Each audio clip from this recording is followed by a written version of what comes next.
স্বামী ঈশানানন্দ মহারাজের স্মৃতিকথায়। একবার দুর্গাপূজার অষ্টমীর দিন একটি ভক্ত ছেলে কতকগুলি পদ্মফুল লইয়া আসিলেন।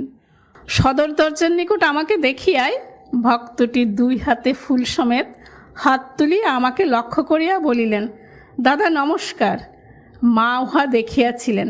ভক্তটি ফুল রাখিয়া চলিয়া গেলে মা আমাকে বলিলেন, ওই ফুল দিয়ে মা সিংহবাহিনী বা ঠাকুরের পুজো চলবে না, ওগুলো ফেলে দাও। ওই দিন সন্ধি পূজার সময় শ্রী শ্রী মা তক্তাপোষে পা ঝুলাইয়া বসিলে ভক্তেরা একে একে তাহার পায়ে পুষ্পাঞ্জলি দিতে লাগিলেন। পরে মা আমাদের বলিলেন, আরও ফুল আনো। রাখাল, তারক, শরৎ, খোকা, যোগেন, গোলাপ, এদের সবার নাম করে ফুল দাও। আমার জানা অজানা সকল ছেলেরা যে যেখানে আছে সকলের হয়ে ফুল দাও।